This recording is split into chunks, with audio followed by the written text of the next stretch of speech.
I appreciate being here today and certainly the topic that we are discussing. So my name is Trish Caldwell. I've been in the field for about 27 years. For the overwhelming majority of my career, I have focused in on the importance of having families involved in the treatment of their loved one, both from a clinical perspective of, how to help somebody navigate the experience that they have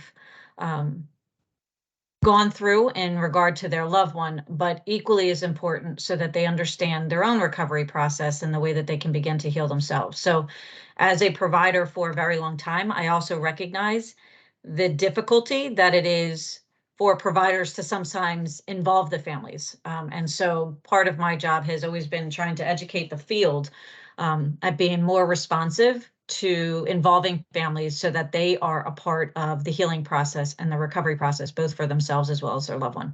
So I'm going to talk a little bit about what that even means. So when we talk about what family is, I want to be really clear that family is whoever has your back when you are continuing in your recovery path. So families are families of origin.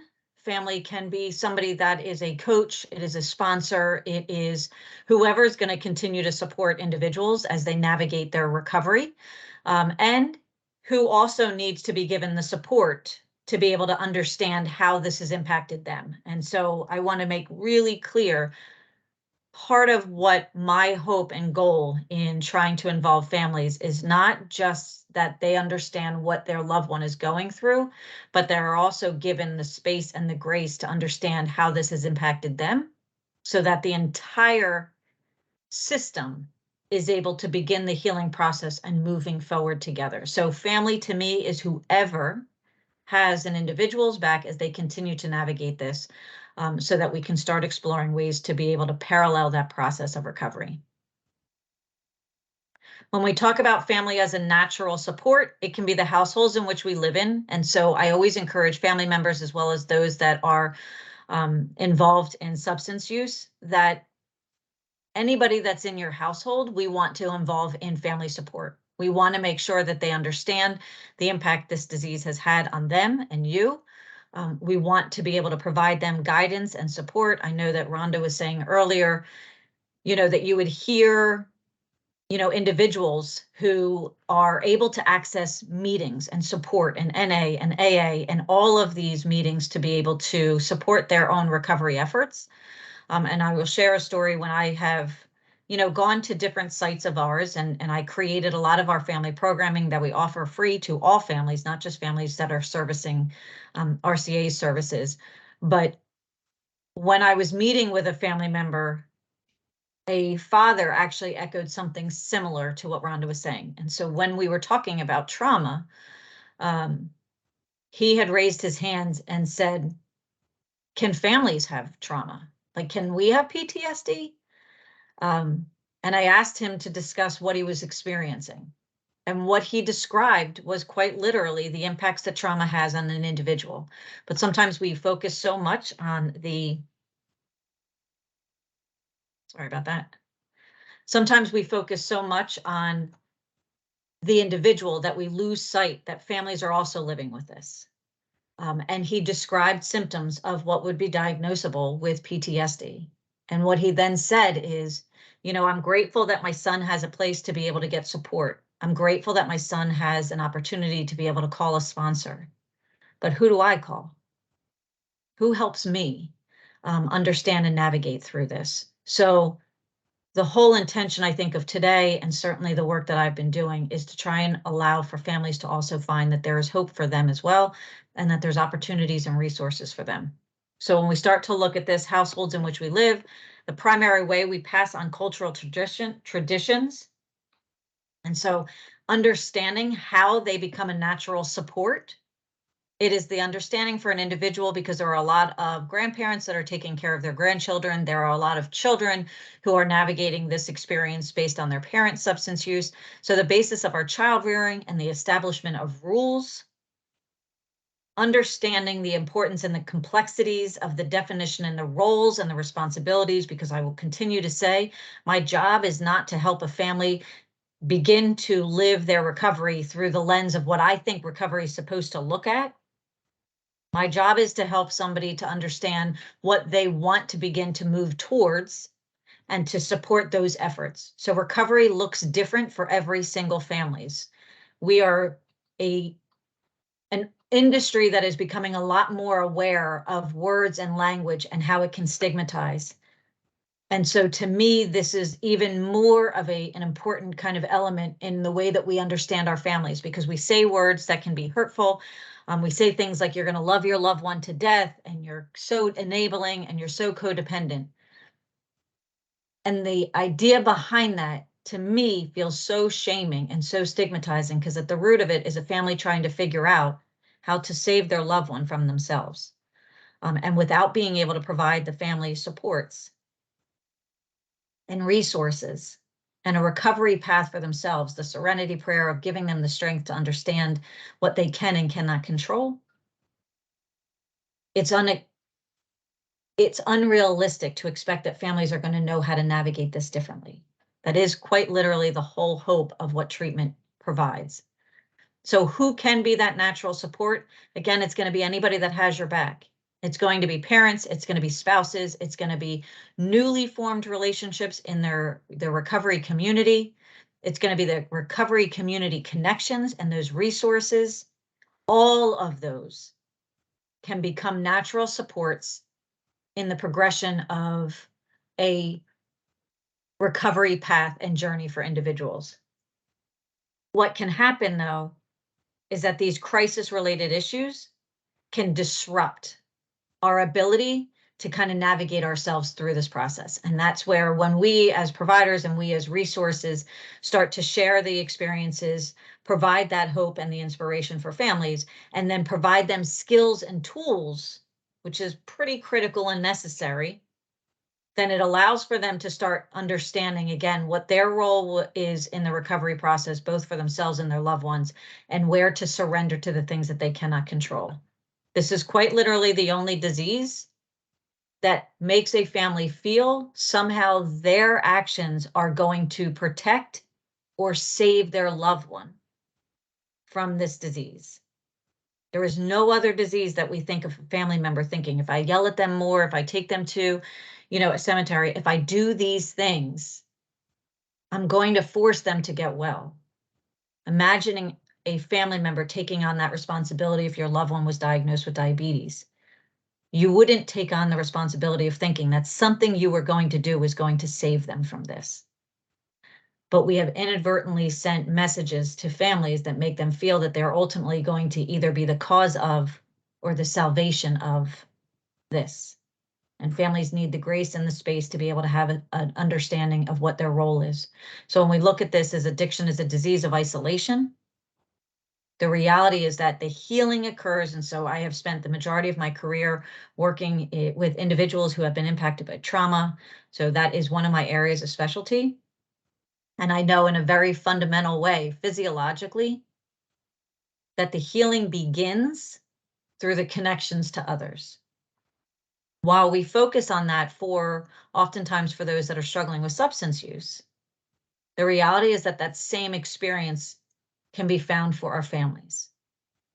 That when our families are able to find ways to be connected, to understand their own limits, and to navigate their experiences in ways that allows for them to figure out how to stay themselves and not at the expense of their loved one, or not at the expense of themselves and stay connected to their loved one, that becomes a part of the healing process. When we talk about crisis, it's incredibly important for us to understand, because I'm a big fan of saying when people understand the reasons why they behave the way that they do, it helps them to shed the shame and the stigma that oftentimes we see within ourselves. And so when we look at, so how did this impact us? The reality is mental health, substance use, and other complex issues are not experienced within a vacuum. And that larger ecosystem is incredibly impacted, again, from spouses, from parents, to siblings, to children, to grandparents. It extends itself out. When we look at the way, and I'm going to highlight a research that has been done in the way that historically families have been involved, and actually what families are asking to be involved as well as their loved ones, that when we look at in recovery, families also feel the effects that have moved them and separated them as a unit. And so what that means is we as an organization, as a system, as a family, create a level of homeostasis that allows for us to feel like this is what we are accustomed to. We are organized around the idea of trying to protect one another and unify each other in order to survive. When there is a crisis that happens within a family, families start to organize around that. From a physiological standpoint, family members' brains will also organize around the disease, not just substance use and not just mental health, but in any chronic illness that a loved one might have, our brains start to organize around the protection of individuals. So when somebody says something like you're so codependent or you're so enabling, and it feels like it is a choice in the way that you are kind of perpetuating the disease, in the way that people kind of say that out loud and tell people like, you have to stop doing this because you're going to make them worse and all of these things. What we fail to acknowledge is they have organized around it. Their brain, in the same way that a loved one that is struggling with substance use, their brain rewires itself where that substance use becomes a priority. For family members, those behaviors also are reorganized in a neural aspect that then circulate those areas. So it's not as simple as just telling somebody, and that's why so many families feel frustrated with that. It's not as simple as just telling somebody, stop it. They need to understand how they are doing it. They need to understand why they are doing it. And then they need to be given the skills to be able to understand how to recognize when they are engaging in behaviors that are indicative of the past, so that they can begin to explore behaviors that will support the recovery efforts of both. And so we see this again, not just in substance use. I want to be super clear with that. We see similar behaviors for family members when their loved one is diagnosed with any chronic illness. It is adaptive. So here is the data. So Voice and Vision, I was grateful to have been a part of some of the research that they had done in regards to family involvement. And so it was a collection of over 4 years of family involvement in the mental health and substance use treatment world. And what the findings found is of the 496 people, and again, as a provider, I'm consistently having expectations set by my teams that they are engaging families early and frequent. Because what we found is of the 496 people interviewed, when asked, who do you turn to for support? Close to 3/4 of them reported that they returned to a family. And so what I have continued to kind of present is families are often a part of the language of the addiction, the crisis. They know how to access help when their loved one needs it. They're the ones that are normally the ones telling them that you need to go in to get treatment. You need to be able to access care. But oftentimes what happens is that the second that they start to access care, if a provider starts to ignore the family and not involve them, then what happens is that they don't end up learning the language of recovery. Treatment is about learning a new language. And so when we hear the statistics of almost 3/4 of those that are struggling with substance use are going to turn to a family member for support, it becomes incredibly important for us to help a family member understand what that even means. So again, as I'm having conversation, there's a difference between having a sober support system and an emotional support system. And oftentimes we look at those two things as if they're the same, because a spouse can be an emotional support to their significant other. I love you, I believe in you, but they might not be the best sober support, meaning that when somebody struggles with substance use and they start to have urges to want to use, the trauma symptoms of that spouse might negate them from being able to support their loved one.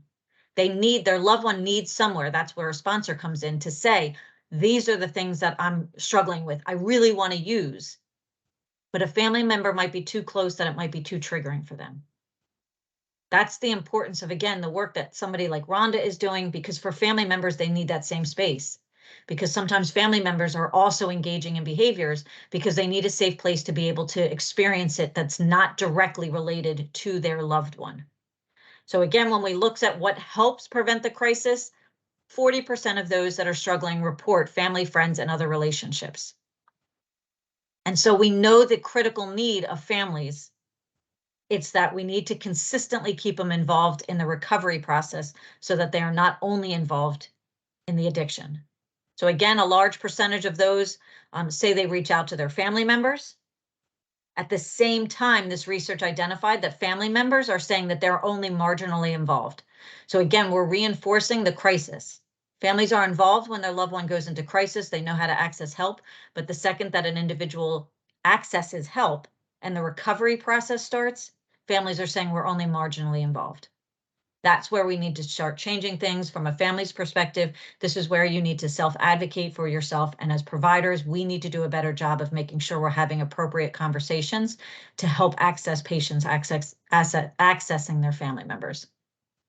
For most family members, they wished it didn't take them so long to learn about it and how to best support their families. I haven't met a family member yet that wasn't grateful when they were given some tools to understand how they start their own recovery, as well as how do I best support my loved one in the same way you would support them with any other chronic illness. You are no longer responsible for them. The serenity prayer is quite literally surrendering to the things you cannot control. And for families, they cannot control this disease. So their treatment is finding the courage to identify the things they can control. And then that wisdom to know the difference. What can I control, which is yourself, and what I can't control, which is another human being. That's the difference. So how do we engage them in meaningful and sustainable treatment? Again, understanding the risks and vulnerabilities of how mental health and trauma increase the likelihood of substance use disorder. This is where education becomes a paramount. Understanding and identifying those key factors needed to engage a family member into treatment, both from the perspective of the patient. So what kind of conversations are we having with an individual? Because most of the time patients will not want their families involved. And when you prompt them to say why, I don't want to hurt my family any more than I've already done. I'm afraid that they're going to be angry at me. Those are the critical things that need to be addressed for that whole family to begin to start to heal. That it's okay to be angry and still have love. That it's okay to be afraid and still have hope. But if we don't involve families in that process, then families will oftentimes get stuck in one or the other. And so when we're looking at it, families are often not engaged in the treatment process, because the providers aren't doing it, and sometimes because the patients are afraid of it. And so that's a part of our responsibility to have these sustained conversations about why it's important. So when we look at oftentimes why families are not involved, where you might hear again anecdotally, people are saying, well, families don't want to get involved. They burned everybody's bridges, families, and that sometimes is the case. So sometimes a family has set a boundary within themselves that says, I can't do this right now. But the overwhelming majority of those families that are not involved is not as a result of their decision making. Oftentimes it's for a lack of understanding and education from the provider's perspective.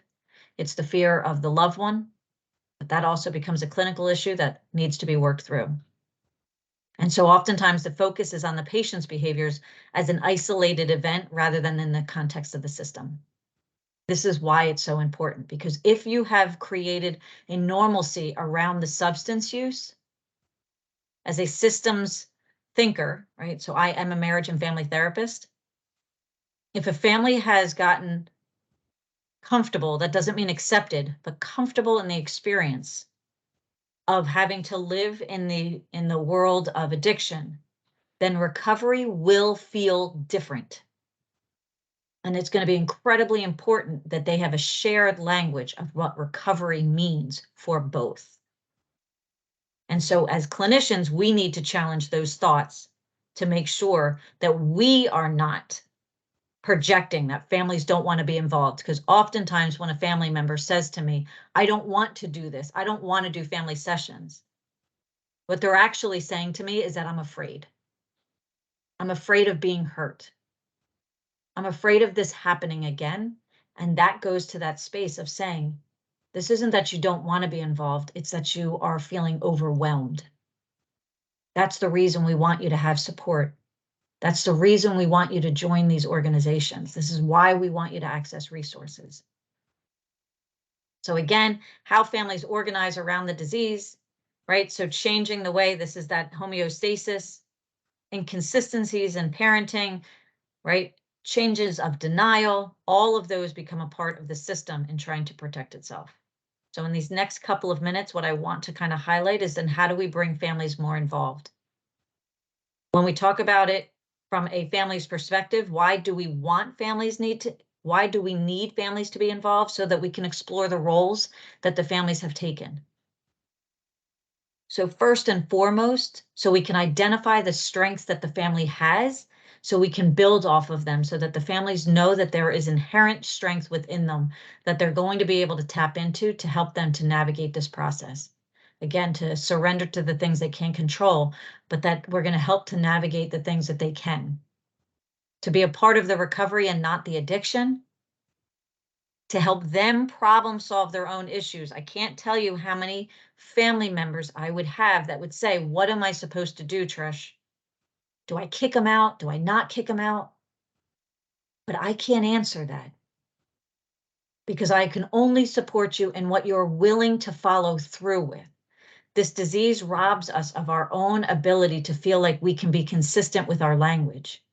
And so when I'm really, really scared and really, really angry, I either lash out or I back down and I say, fine, you can do these things. I just don't want something terrible to happen to you. It's the inconsistencies that we want to support the family with. So I can't tell a family what their recovery path looks like. That's for them to choose. I can just help them to weigh what it'll look like as they navigate through that. And so that they can start addressing their own issues surrounding that. What's the impact? How do we want to talk about this? Not in a shame and a blame way, but in an understanding of how do we need to move forward? How do we understand who we are as a family so that we don't start seeing ourselves as just this family impacted by this disease? So who are you as a family? And how do we get you closer to that so that you can grieve the fact that somebody you love is struggling with a chronic illness? How do we surrender to the fact that you're not going to protect them from it? So then how do we establish that relationship? So from a provider's perspective, I always say, don't be the bill collector. Historically, in the treatment world, we only called the families when there was a crisis. So if your loved one's trying to leave advice, if you're against advice, if your loved one is engaging in a behavior, family have learned that they are only called in a crisis. And so I always say that's the bill collector. People don't answer the phone when a bill collector is asking for something from them that they don't have. If you're calling the family to tell them you need them to do something for you because their loved one's about to do something, aside from that, that quite literally is us perpetuating enabling. It actually reinforces for the family because they're saying, I don't know what else to do. So I'm going to stop answering that. So for us as providers, we need to stop being the bill collector and we need to start partnering with families. Soon and frequent partnerships. So that when a family comes up to a situation where they're not sure what to do, in a similar fashion to their loved one struggling with substance use, they have a coach, they have a mentor, they have somebody that can say, this is normal. What is it that you want to do next? That's the shift. And so strategies for engaging these families, again, initial contact, consistent contact, building that relationship so that it's not crisis oriented, demonstrating respect and dignity, meaning I'm no longer going to shame the behaviors. I'm no longer going to blame the family for events that have happened in their lives. I'm going to help them to understand from a physiological experience what has happened and how they got to where they are so that they have options and choices of how to move forward. I'm going to recognize the fears and validate their frustrations. And then I'm going to help them through education, through identifying goals for the family, not what do you need to do differently to support the recovery, but Who are you contextually as a family? I'm going to recognize that when a family has some level of a resistance, and that word is, again, kind of quote unquote, I'm going to honor it to say, so what do we want to do? Because a lot of it is the fear. It's the lack of hope. It's the anticipation of being disappointed. It's feeling overwhelmed. And so I'm going to acknowledge that and start providing them opportunities to figure out the next steps to heal. So these are the ways, again, in creating that strong therapeutic alliance, again, validating their concerns and their courage to be able to access and honor their expertise as family members, listening to their stories and respecting their unique experiences that they have had. And then the last slide that I'm going to show is hope. So this research that we use that is new, so out with the old and in with the new, is in respect to current research. So back in the day, and I've been in this field for 27 years, so I remember those days where they told you to tough love them, you know, you needed to do these, you need to kick people out, you need to do all of these things, right? Arbitrarily and not necessarily through the patient or the family's directive.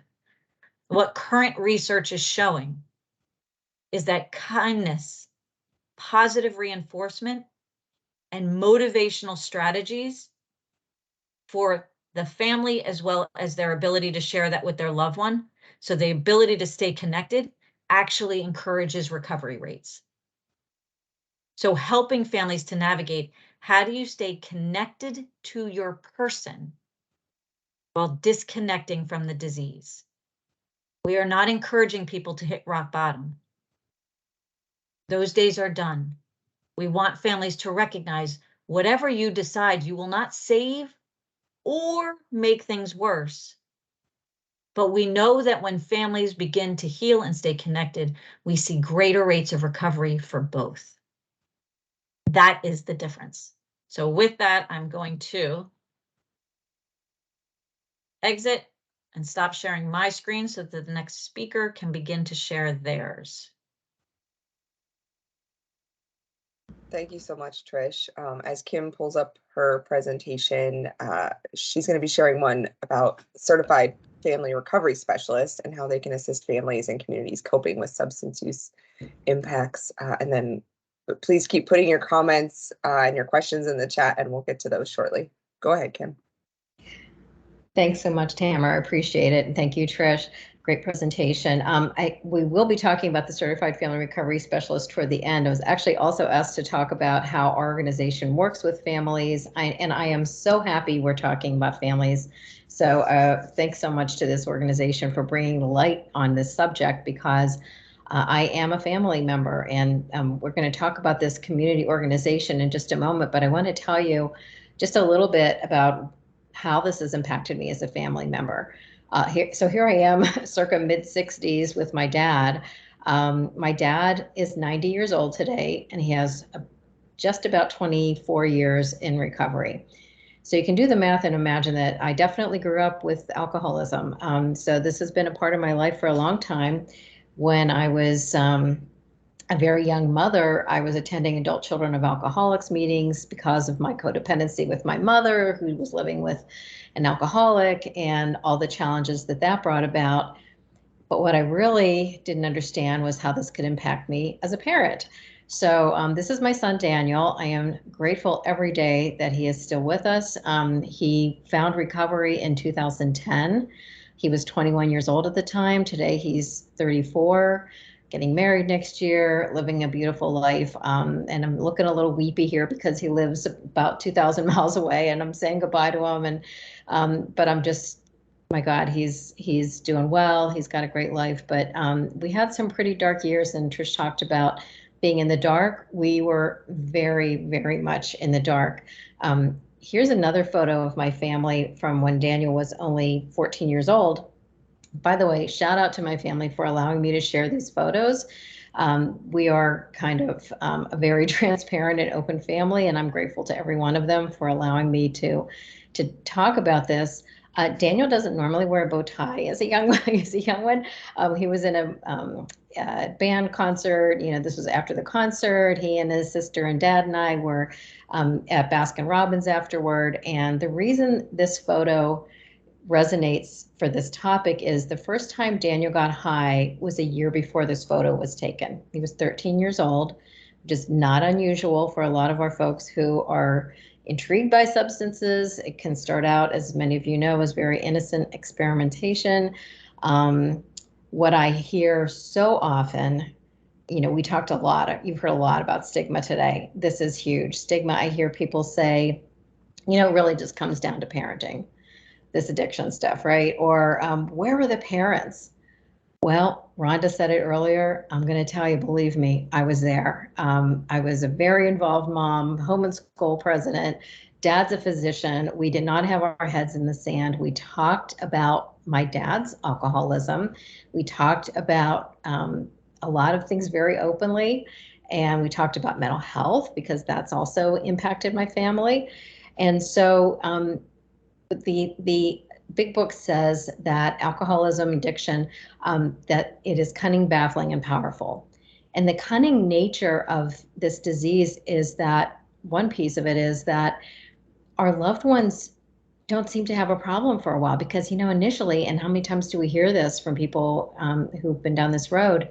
It works until it's not working anymore. It's not the problem, it's the solution, right? So for my son, who much like Ben, had a lot of social anxiety as a young man, it really felt good to get out of his head. And so we didn't see it for a lot of years. And what's unfortunate about the progression of substance use is that it's not until it's really become a problem that we are now aware of it, and that young developing brain has like formed these connections to needing that substance to feel normal, to feel okay in my skin, all those things that we often hear people talk about.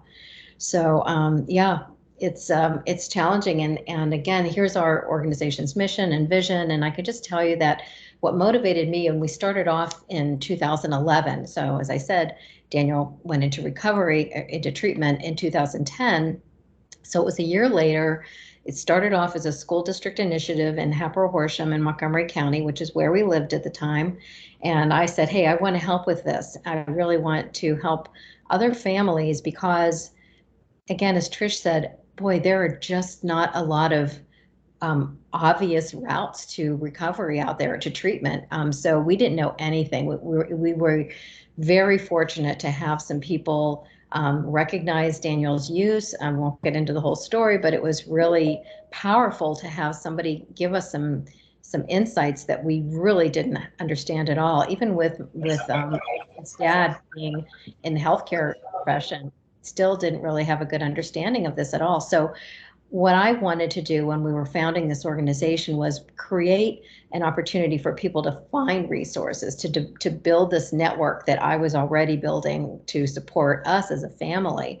And so that's why we really wanted this organization to happen. So we really grew beyond that you know, kind of grassroots effort. And here we are 11 years later. I actually need to update this. We have even more partners these days. We're not as physically everywhere as we were pre-COVID. We have been presenting a lot of programs online, but we are getting back out there in person. And you can see we have support group meetings, which I'll tell you more about in just a moment. But we also are very grateful to have agreements with 3 counties. Bucks, Montgomery, and Chester counties have supported us through funding with various resources that they have and asked us to focus on different subjects. But when we talk about community events, oh, sorry, I almost forgot that we have, this is our staff. I just want to give you some faces. We need faces these days. We're so virtual. I thought it'd be nice for you to see our little family. But this has grown, and we have a lot of needs, but we do our programs, as I said, with communities. So we might be with a school district, we might be in a workplace. I love opportunities to be in a workplace because, for example, in October, we were at the Delaware River Port Authority in Patco talking at their wellness fair. So we were doing some programs about vaping, helping their employees to understand some of these things. We've shown our mock teen bedroom and talked about parenting tools for parents, things like that. This is an opportunity to reach people who might not otherwise come to a community center, come to a school district, come out and learn about this. So we have kind of a captive audience in the workplace. So I'm so grateful for that. Rhonda talked about this too, the faith organizations, and it usually is somebody who is personally impacted, who's got skin in the game, who comes to us and says, could you come and talk to our congregants? And we're always very happy to do that. And as I said, COVID, kind of kept us out of these venues for at least a year and a half, almost 2 years. And so we've presented, I think we're up to about 120 programs on Zoom since the pandemic began. A lot of that is curated on our YouTube channel. So I invite you to visit that. I'm going to put some links in the chat when I'm not talking that you can find some of these resources. But our topics are really varied. So our audience is different. If we're depends on who we're partnering with. If we're partnering with a school district, you're looking at this kind of prevention stuff. So when we say prevention, this is not the evidence-based prevention programs that work with kids. These are for what we call the scaffolding around the child, right? The parents, the educators, the pediatricians. We often will work with healthcare providers to help them understand some things. We have medical marijuana in Pennsylvania. How much has that complicated the landscape? So we really love to educate any opportunity we get to prevent because of misinformation, because of the stigma that keeps this at bay for a lot of people. So the topics that we address for people who are really concerned about a loved one are in this category: understanding substances and addiction. And by the way, these topics are changing constantly. We're always sort of customizing things based on the needs of a community. So we'll work with our partners who might be looking at the Pennsylvania Youth Survey, the PAYS data. What are the trends that you're concerned about? We've shifted into, as I mentioned, vaping. Cannabis is a lot more complicated. We have this rising tide of stimulants as a newer topic. We obviously need to be talking about xylazine or tranq and other things that are out there in the communities that our loved ones are being impacted by dramatically. So we also love supporting pathways to recovery. We absolutely believe in harm reduction. We believe in multiple pathways to recovery, and of course, family recovery. So this is hugely important to our audience. They come to us in crisis quite often, and we want to help them to recognize, much as Trish discussed, not only the importance of our loved one finding their recovery, hopefully, but us getting on our own path to recovery. There's a book called How Al-Anon Works, and it has this really great visual of the two ladders. Like where our loved one is on the ladder and they're trying to get sober and we're behind them on the back of the ladder, pushing them up. Well, what happens if they don't want to move up? Or what happens if, God forbid, they miss a rung and fall? We get crushed. We're there to soften the blow for them, and we're not really able to find our own way. So we need kind of this separate ladder. And I love that in that visual, of having my ladder of recovery. My son was in treatment for 28 days, barely remembers it. He was detoxing. He had a lot of work to do to kind of get some footing, but it took him, I'm going to say a good 2-3 years to really fully accept the changes that he needed to make in his life. But I needed to get on over to my ladder and understand how my role needed to change. I was absolutely wanting to protect him when he was sick, but I was protecting his addiction. And that's completely unwitting. It comes with all the best intentions in the world, but I needed to understand a lot of things about substance use so that I could take care of myself and make sure that I was staying out of his lane and allowing him to do his work. So back to our programs. We are so lucky to have an amazing network of speakers. These are just a few folks that we work with. We've got volunteers, we have people in recovery who share their stories, we have clinicians, we have authors, experts in the field. We especially love hearing from people in recovery. Having someone share their personal story is really, really powerful. It removes that stigma and it just helps tremendously. So under our umbrella of Be a Part of the Conversation, where those programs are kind of the heart of what we do, we have these other two aspects that I want to mention to you because they definitely have to do with the families. So parent partnership meetings started off 11 years ago in Hatboro with the very first one. But while I was kind of getting that meeting off the ground, there were all these other meetings happening throughout our region in southeastern PA, a lot like some of the meetings that Rhonda talked about, but they're very much, these are not 12-step meetings. These are just kind of organic support group meetings that are predominantly parents, grandparents, caregivers. And we need each other. We also need crosstalk. So that's why we kind of absolutely encourage Al-Anon, Nar-Anon, craft meetings. Any of those are awesome, but we parents, we do need to talk to one another in a conversant way, as often happens in the meeting after the meeting. This is what our meeting is like. It's a conversation. And so we now have, many of them are on Zoom. That's what happened, of course, again with the pandemic. But some are moving back in person. And this section of our website is dedicated to these meetings and has a lot of other resources. But one of the things you'll find is this calendar. Each of these buttons you can click on and get details about the meeting. The green buttons are on Zoom. The purple buttons are in person. And we have a couple of hybrid meetings, but lots of information about the meetings can be found there. And there's no need to register. You just kind of show up. This is where they're based out of. Again, the green buttons are Zoom meetings, so they're not physically in these locations, but that's where the core group of leaders are located. And I also want to tell you, I'm sorry, we're running a little bit behind, so I'm going to go pretty quickly here. I really want to let you know about the family recovery course. This is something that was initiated by Chester County, asking us to develop some curriculum around this and present it to members of their county, residents of their county. And thankfully, we now have funding from Bucks County and Montgomery County to do this. So really grateful that we can offer this at no charge to participants. It's a 3-part course. Part 1 is Addiction 101. So understanding addiction, the science of it, what happened to our loved one. Part 2 is family foundations. What happened to my family? You know, what happened to the trust and the being on the same page? We're struggling with all of that. Part 3 is family recovery. So recovery for life. This is, again, being on our path to recovery and taking care of ourselves so that we can best support our loved one, hopefully when they're ready to find treatment. This is not a prevention program. This is an education program, by the way, capped at 12 people. We want to keep it really nice and intimate.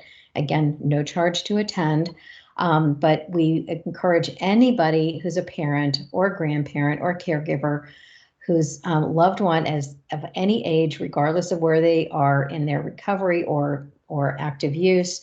But it's an opportunity to really learn all these things that I just mentioned. You can see that list of Is This Right For You on our webpage that I'll share again in the chat.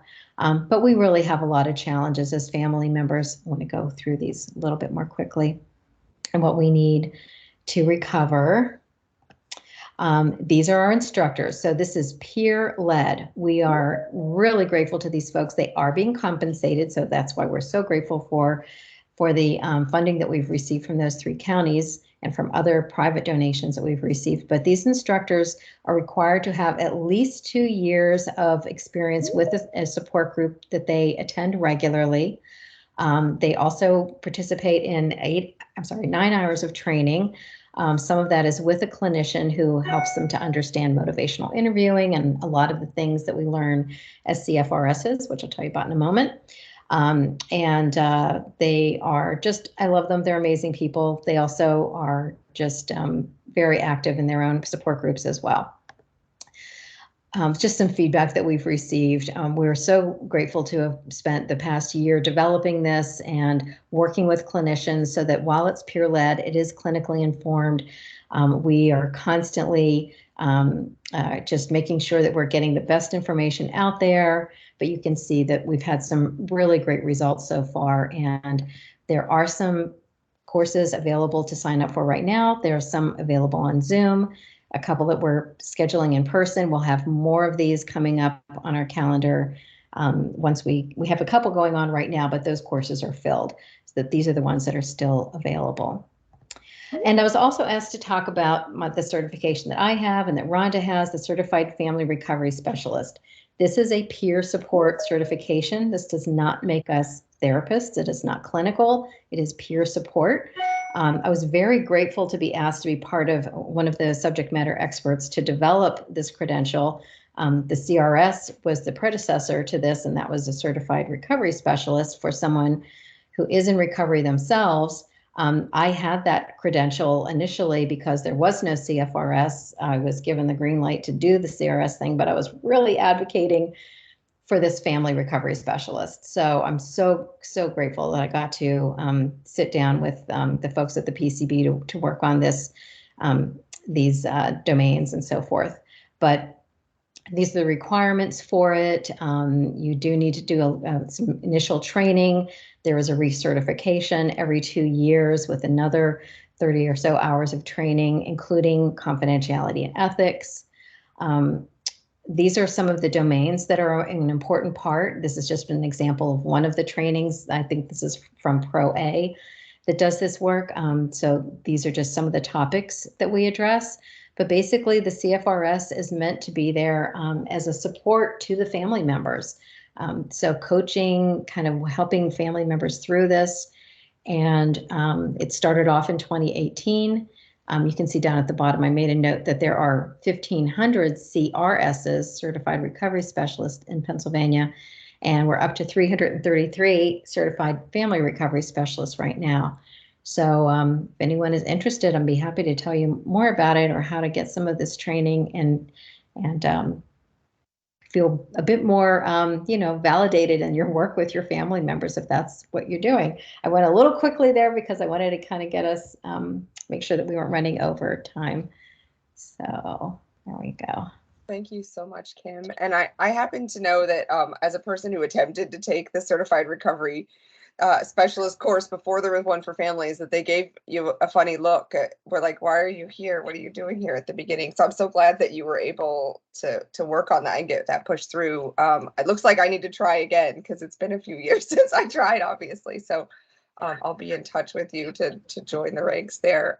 And while Laura's pulling up her slides, she's going to be presenting on bereavement support teams, short and long-term support to grieving families. And she's going to speak to Philadelphia and the surrounding area. I think it's a good opportunity to mention that a lot of the folks that are presenting their programs and their ways to earn credits and their trainings in your county probably, and well beyond it too. So I think one of the things we need to do, and one of the things that ROPC hopes to do, is to share that information with each other, so we're not having to work so hard and all reinvent the wheel, that there's a lot of opportunities for learning across different counties that we can support each other. So, all right, Laura, if you want to take it away. Sure. Hi, everyone. My name is Laura Vargas. I use she, her pronouns. Can you all see my screen? Yes, it looks good.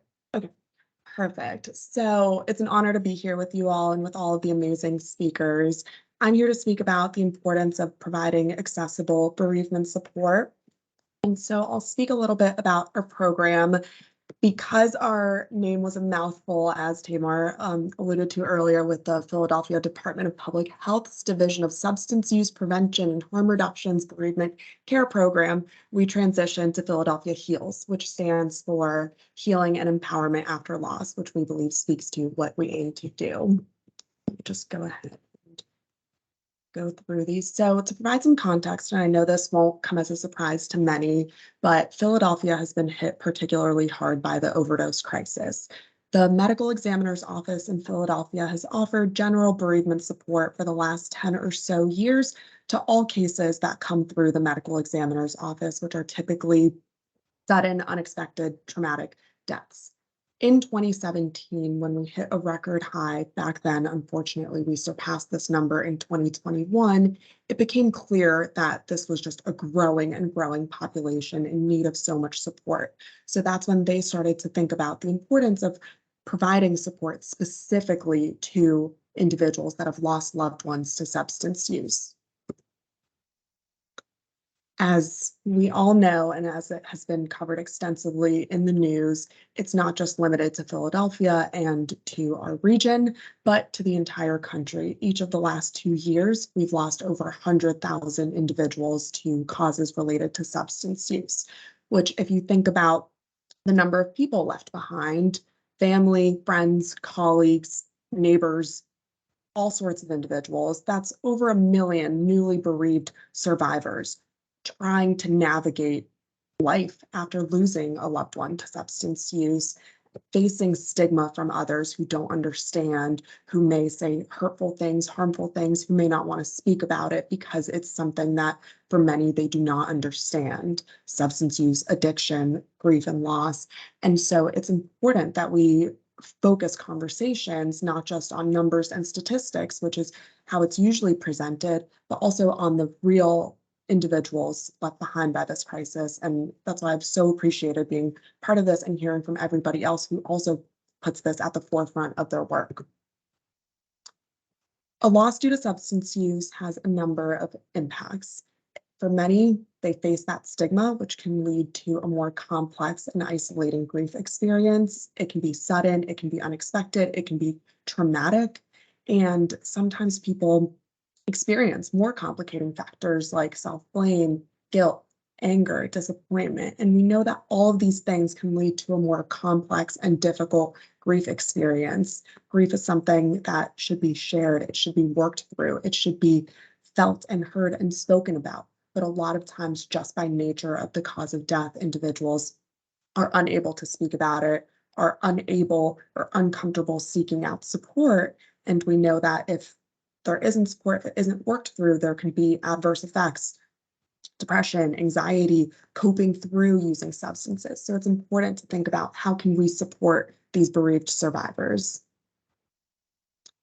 Professional bereavement support can be inaccessible for many. It can be prohibitively expensive, with therapy sessions ranging from $60 to $250, sometimes even more for a session. Philadelphia is America's poorest large city, so for many, just affording therapy is not an option. Likewise, finding a therapist that you click with, that you connect with, and that you can even get a hold of in the first place. Many people, especially during the pandemic, speak about 2, 3, 4, 6-month long waiting lists to get that support.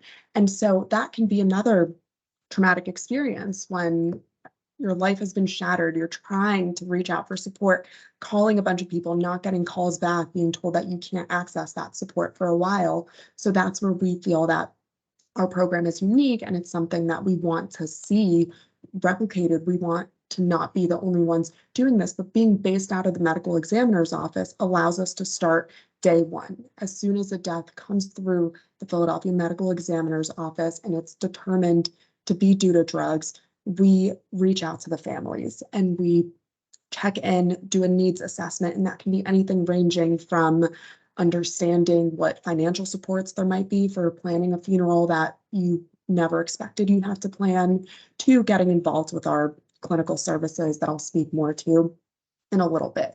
But that removes that barrier of not knowing where to turn, who to reach out to, how to get a hold of someone, and of course, cost, transportation, all of the other barriers that people often face when reaching out for support.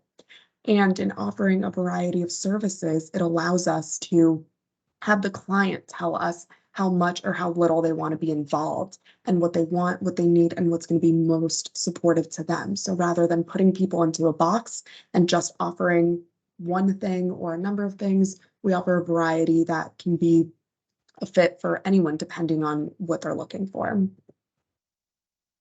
I already described our program.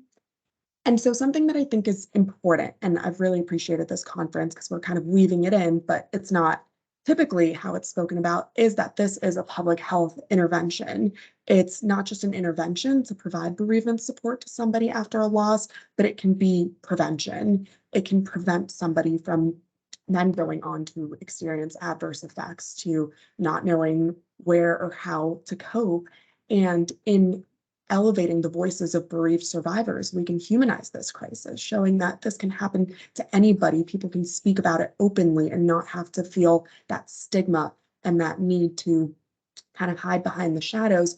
allows those in power, those who can make policies and develop programs and services that can prevent further deaths, and understanding that this is something that is not a moral failing. It's not something that went wrong, but seeing ourselves in those who have been through this, in the millions of families that have been affected by it. And another thing that is really important and something that we've been very privileged to be able to do, being part of a public health department, is using lessons learned from bereaved survivors to inform preventive and harm reduction efforts. So knowing what's actually happening. We know that public health data is usually 6 months to a year behind, but if we're hearing from the families right after the deaths, we can know what is actually happening. Who are these individuals? Who are they really? Full person, and not just summing them up as a statistic. So the way that we operate, and in social work, which is what my training is, we always divide things into micro services, macro services, and meso services. To break that down a little bit, micro would be more direct services. So our clinical and therapeutic services, which includes our bereavement outreach after the death, individual and family grief counseling, our peer support groups, our psychoeducational workshops that are educational on topics related to grief and loss due to substance use, as well as Grief Peers, which is our matchmaking program for individuals who want to connect with somebody else who's been through a similar experience but might not feel comfortable in a group setting. Our macro services, those are bigger picture, so connecting individuals to resources, like I mentioned, financial, legal, understanding what's out there, what next, how to get custody if there's kids involved, advocacy to the extent that our clients want to speak about the red tape that they encountered, recommend policies and programs. Our overdose fatality review we do on a quarterly basis, come together as a city with key stakeholders in the overdose crisis, and the role that our team plays is in doing informed interviews. So that's interviewing the family in a really compassionate and gentle and delicate way to learn about these individuals as real human beings, to hear their stories from birth until now, and how can we use that again to develop real policies that are based on actual lived experiences, as well as educating providers, allowing spaces for bereaved survivors to educate providers, to have that lived experience that others have spoken about, is so important.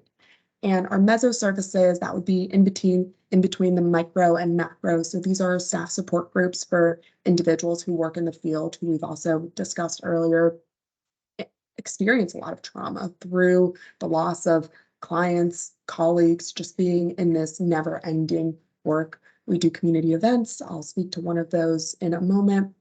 Our informal data tracking and reporting, like I mentioned, what can we do? How can we take these lessons learned to translate them into preventive and harm reduction efforts? One that we did recently was for the Latino community, doing a PSA directly informed by what we were hearing from the families. So what makes us unique is being through the city. So there's several incredible nonprofits doing work, and it's so important, but remembering that the medical examiner's office for many families is step one, and that can be a traumatic experience in and of itself. There rarely is bereavement built into it. It's more so just getting the information and getting them out. And so how can we step in and mitigate that as quickly as possible so that we kind of lessen the traumatic experience that it is to go through the criminal justice system, to go through the medical examiner's office? That we know of, we're the only program that is through a city or county that offers comprehensive services that are free and that are focused on loss due to substance use. That's a big thing that our clients speak to, is that knowing that everybody receiving these services has lost someone to substance use in and of itself removes that stigma, that fear of being judged and misunderstood. And also being that we don't just do bereavement. We're always trying to prevent more deaths and trying to take that bigger picture approach and have a full circle where it's practice-informed research and research-informed practice. So one of the community events that I wanted to speak to, because I know it's something that the other counties also got involved with, was our Overdose Memorial Garden that we had for Overdose Awareness Month, so all of September. And the idea behind this was to increase public awareness. We chose a very public space right across from City Hall, which would then reduce stigma, allowing people to come through, ask questions. We had it staffed every day, and to learn just the magnitude of the overdose crisis in our area. Through this time, we had 42 events in the garden that touched on bereavement support, advocacy, resource connection, harm reduction, education, and more. And in this time, we engaged over 900 individuals, got involved in one way or another with the garden. Over 575 tags were placed to flowers from bereaved survivors in honor of lost loved ones. They would decorate them, add names, and we also had a corresponding virtual memorial site, which again was to humanize this crisis, where individuals could submit photos and stories of loved ones. And for that, we received over 200 submissions, and it's still live, it's still open, still accepting submissions. And one of the most important things with the Memorial Garden was that it was staffed not only by our team, but we also hired 10 individuals with lived experience who could share about their experiences and connect and engage with people coming through. So I'll just kind of run over these numbers because I want to get to the most important part of this presentation, but just some quantitative data. So we've been around since 2019, started out just one person, now there's 6 of us. And since then, we've worked with over 1,000 individuals each year in a variety of services. People can get as involved or as uninvolved as they would like. We just like to make sure that they know that this exists and that we're here for them, whatever they need. Some qualitative data, but I'll skip over that one because now I want to transition to having somebody who has been through the program and can speak to her experiences. I have Stacy here with me, who's the embodiment of resilience. She just crossed a year since losing her loved one to substance use, and she's somebody who has really moved forward in her grief, knowing that grief is love and that it's something that she carries with her in everything that she does. So I'll pass it off to Stacy, and I'll be happy to answer any questions afterwards. And Stacy, thank you so much for being here. No problem. Thank you so much for allowing me to have this opportunity. So good morning, everyone. My name is Stacy. I would like to reflect my personal experience with the Philadelphia Substance Grief Support Program. A loved one of an individual who has a substance abuse disorder also endures a brunt of the impact of the user. We often feel shamed by others and isolated by society. It's mentally, physically, and emotionally draining. We live life in fear every day of the what ifs and the unknowns. Though we seem strong on the outside, inside is a constant anxiety and turmoil, to say the least, that we carry every day. We live in a culture of blame. The stigma with substance abuse, whether it's user or the person actively caring for the individual, we never fully open up due to judgment that is endured. This is just a brief overview of the situation regarding substance abuse, excuse me, trying to prevent the worst possible outcome, death of our loved one. I was this person who hoped that I would never have to experience the worst possible outcome, a nightmare that would become reality. My nightmare became reality November 10th, 2021. My partner of 4 years, Ashley Nicole Neifert, 30 years old, passed away from substance overdose, and I'm the one that found her. Alone and lost doesn't even touch the deep emotions that overwhelm me. It's like having to verbalize the reality of all the skeletons in your closet that you tried to keep a secret for so long, but you felt shamed or judged in regards to it. And now everyone's asking you questions and giving you their opinions of how they feel. It's extremely overwhelming. I immediately reached out to my therapist that I have been seeing, Dr. Jenna DeLossi. I have been seeing Dr. DeLossi since approximately 2015. She is not a grief counselor, although. She knows my personal history with depression and anxiety. The impact this has on mental health is significant, and I had to start revisiting therapy sessions with her immediately. Laura from the medical examiner's office contacted me, sending her condolences over to inform me about Ashley and to offer me grief therapy resources. Appreciative of the call, I declined the grief support.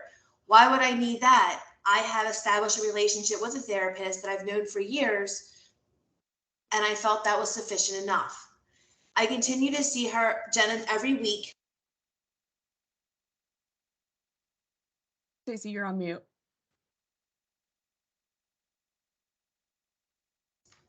I continue to see her every week. I feel approximately the end of the winter season 2021 that I will be able to adjust and be confident about the process and therapy. I felt everything was going the way that it should be. I was in a good place. It seems like I have some sort of grasp of my life's new normal. Then spring 2021 begins. I hit a wall unexpectedly. The pain I endured was so bad. When I would return home from work, it was literally like being punched in the gut. This continued for approximately 2 weeks. I worked out at the gym. I went out. I made sure I stayed active. I was very involved with family. I thought I was doing everything possible to avoid depression or everything that I needed to do, and it didn't work. I kept myself engaged.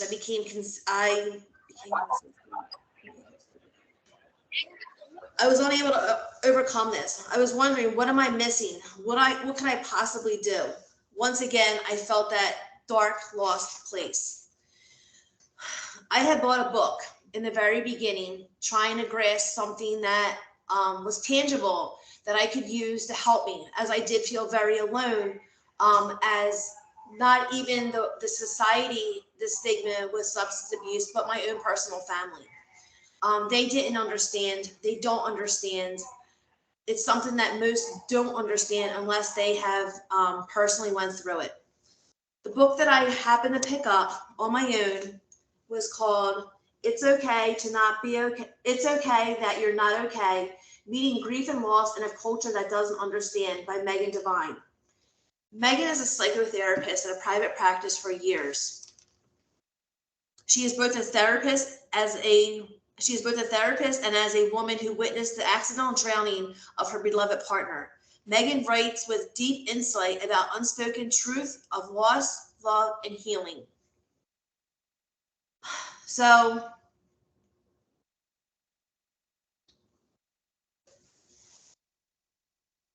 I would read a chapter or several pages at a time in the book, and then I wouldn't be able to tolerate it anymore. It just became too much and I had to put it down. So it wasn't a book that I read over a month. It was something that I read over periods of time. I mentally couldn't handle certain things at that moment.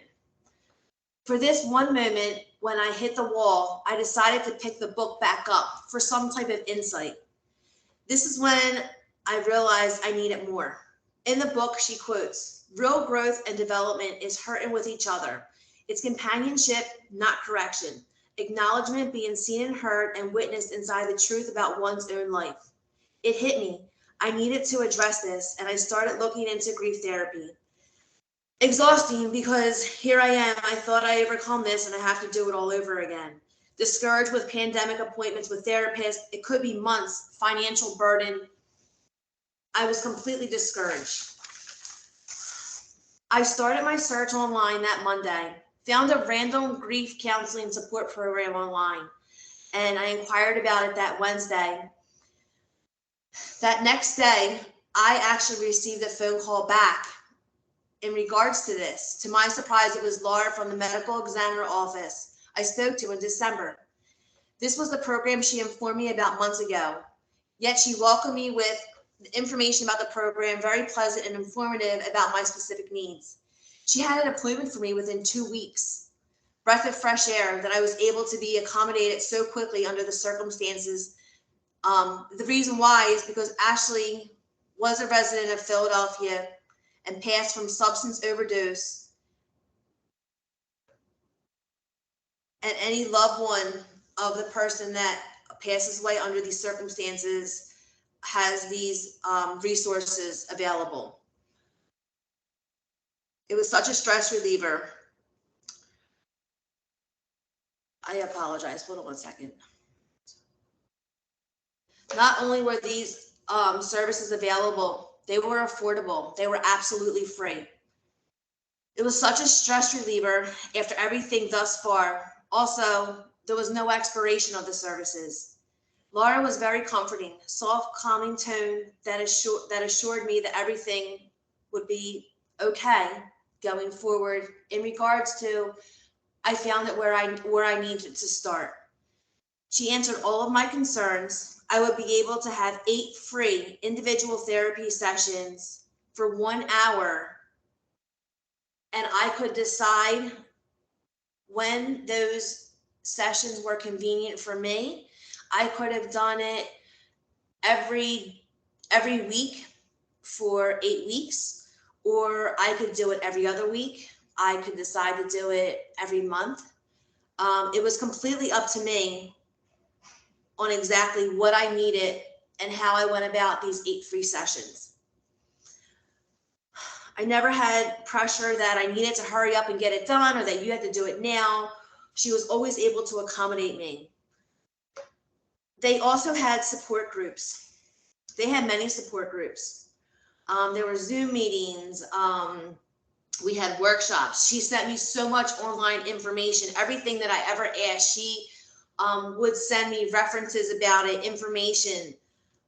There's also a widows group. So for people who have lost, their significant other, there are certain things with grief that you can't relate to or discuss with everybody.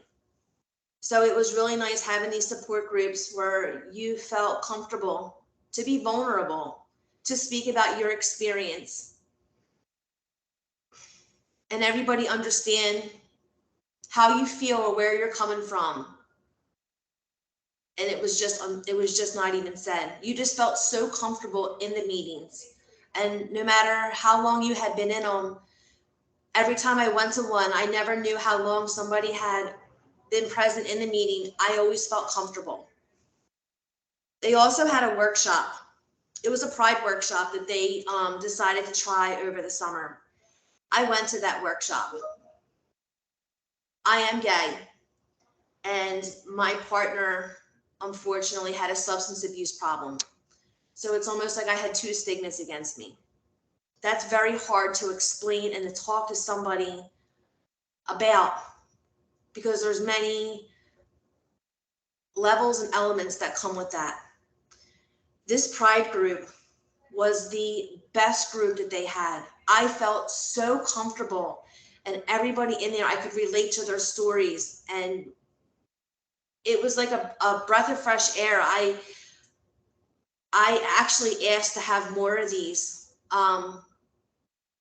because it was so relieving and able to share your experiences during the Pride workshop. I did get a lot out of it. Substance Abuse Awareness Month was September 2022. There were many activities, speakers, engaging activities. There's peers of program for similar circumstances. The program is constant reassurance that I'm never alone. These resources do not expire. Grief therapy is a safe place where I can be honest and vulnerable, like I said. The group is very inviting. I was able to speak and be heard, comforted without ever feeling shamed or judged. The first time almost ever. They show you how to be brave. Being brave is staying present to your own heart when the heart is shattered into a million different pieces. This grief program is brave. They have become like a family to me that I can rely on, and I know the resources will always be there, and I will never be alone. You can be as involved or distant as fits best for your life, your journey at that time, as you're experiencing your new normal. My 1-year anniversary of Ashley's passing was last week. And from all the tools that I have learned, that I have grown from, I was able to be brave, and I got through it. And that was really hard. This grief program is phenomenal, phenomenal. And I can't say enough good things about it. And I'm so glad that it's here. And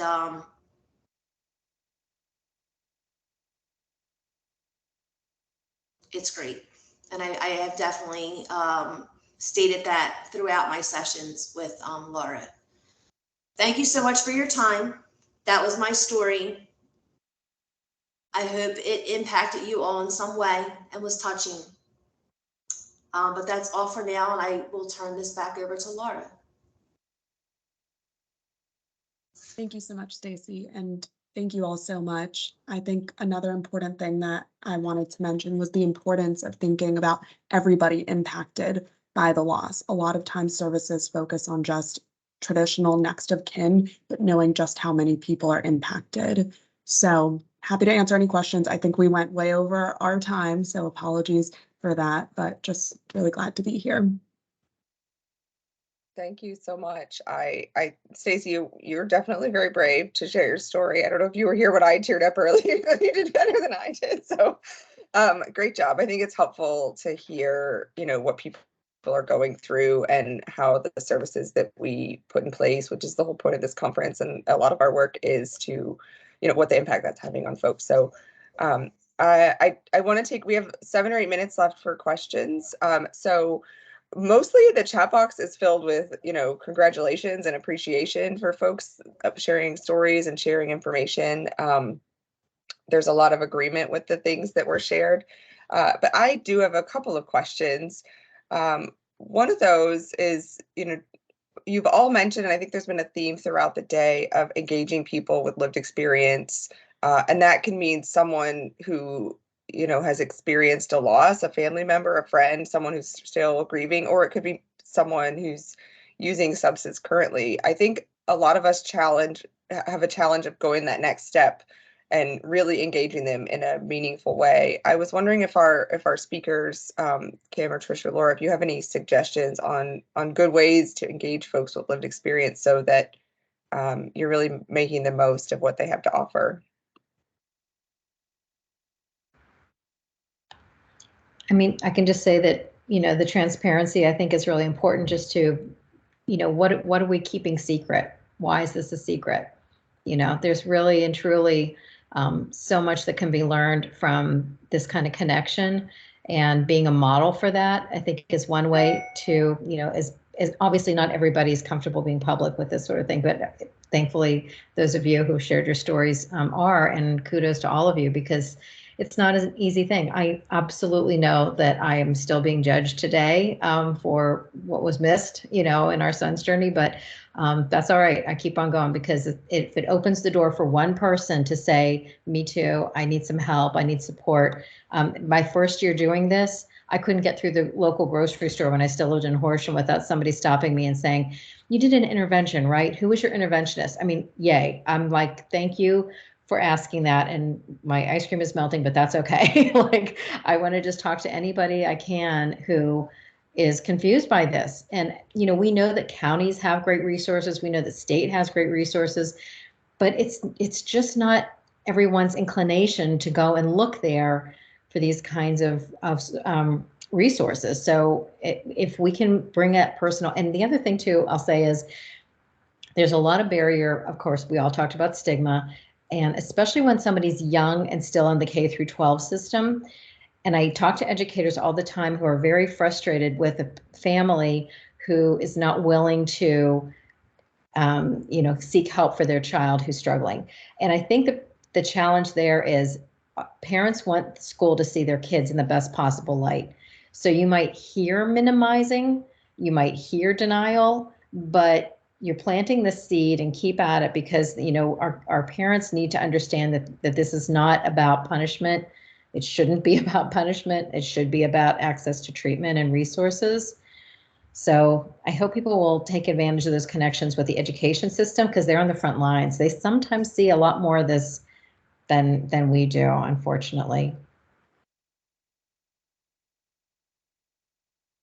Trish, Laura, is there anything you wanted to add?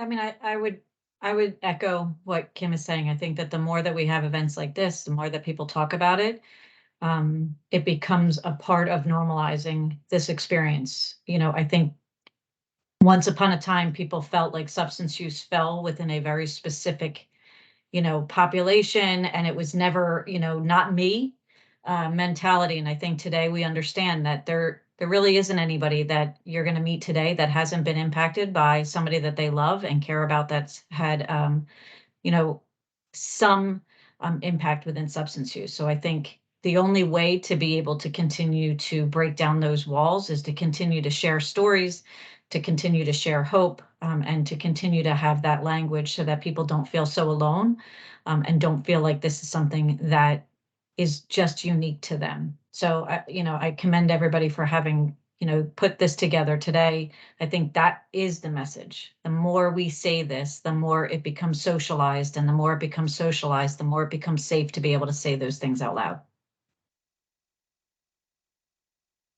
I would completely agree with what Kim and Trish said. The only thing I would echo or add is just to think about how we got to where we are now. We always ask, you know, how did we end up with this awful epidemic? And, you know, there's 5 million documentaries out there about the 90s, but right now we have an opportunity to really kind of change course, to actually speak about it. Things grew as much as they did and blew up like wildfire because people weren't speaking about it. People were trying to hide it. People were ashamed about it.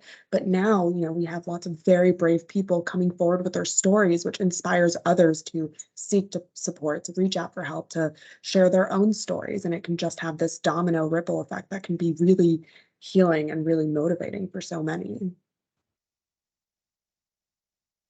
So we just have a minute left in this session, and I have about 1,000 questions for you. So I think maybe the best thing is just to give the floor back to each of you for, 30, 45 seconds. Like, what are your final takeaways that you hope participants will take away from what you shared today? What message do you hope got across, whether that's something that you didn't get a chance to say overtly or something that you just want to emphasize again? And we can go in whatever order you prefer.